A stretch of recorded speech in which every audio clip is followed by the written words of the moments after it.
guys, it's your best boxing friends. I'm Kelsey. This is not Rachel. This is Regis Prograis, the #1 ranked 140-pound fighter in the world. That's exciting. I'm excited to see you fight, man. World Boxing Super Series. Tell me how excited you get in the ring. I can't wait. 2 more weeks. That's it. So all the hard work is practically over now, and so now it's just time to go out there and do my thing. Now it's all easy work from here and then the fight time. So I can't wait. I can't wait to go out there and get my title. Was it frustrating to see all the rumors about the World Boxing Super Series, and we were wondering if they're going to pull it off because it's an awesome thing and people love it. Everybody loves to see the best fight and the best. This is that. But how did you handle that situation, or did it affect you at all?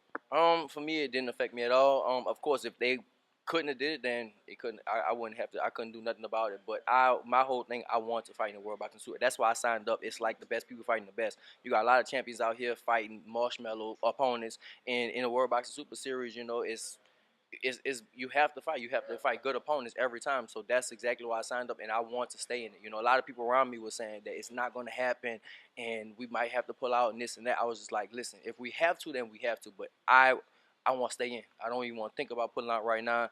And it was like I think I was like on vacation in Cancun, and they was telling me, yeah, we might have to pull out. We might have to do this, and I was just like, let's hold it. Let's hold it. Let's give them a chance. And we gave them a chance, and now it's still on. So I'm glad it's still happening.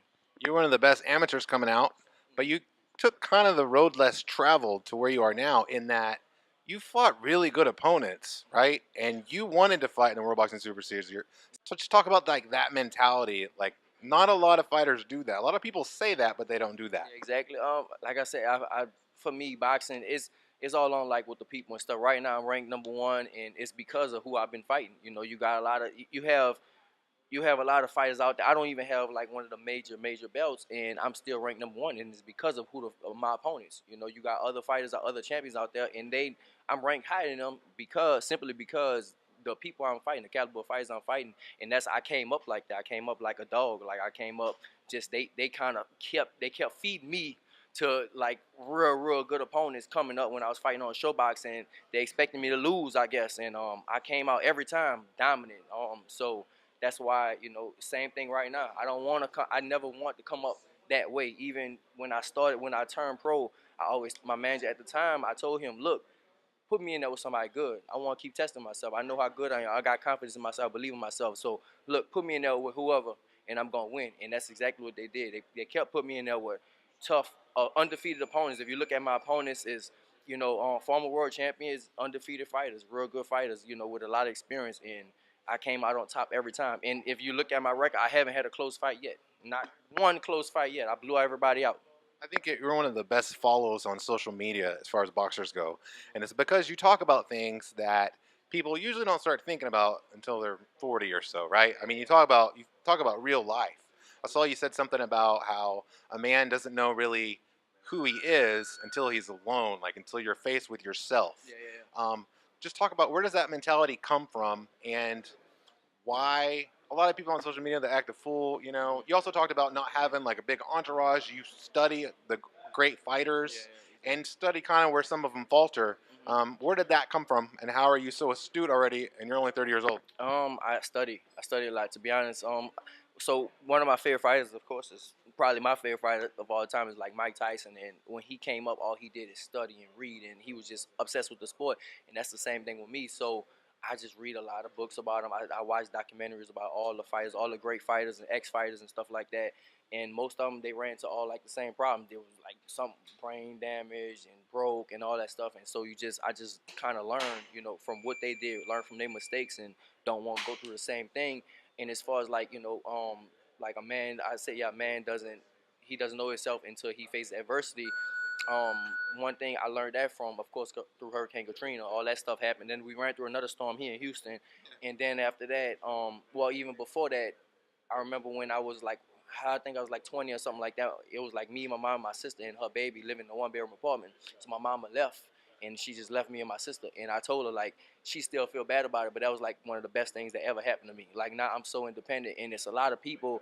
They might be my age, and they still not independent, and I'm so independent on myself. Dependent on I don't depend on nobody. So that's kind of where I get that from. It's like um, just I had so much adversity, and now I'm living good. So I've been through it already. It's really amazing to see. I think it's important for in boxing for people to have role models.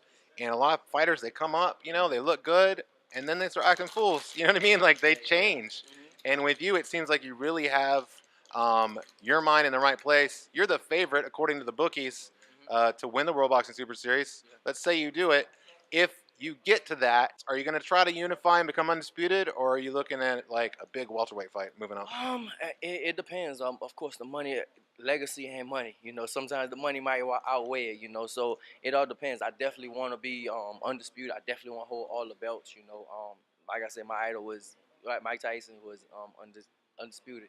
So I definitely want to do that. I want to take all the belts at 140. But of course, sometimes it just doesn't happen like that. You get a lot of people. You get a lot of fighters.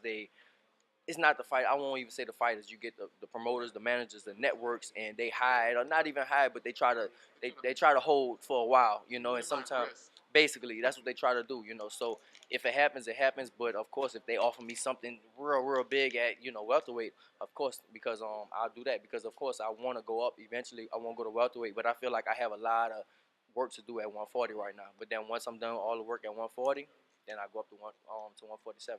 So last question. So like, what would be your dream fight?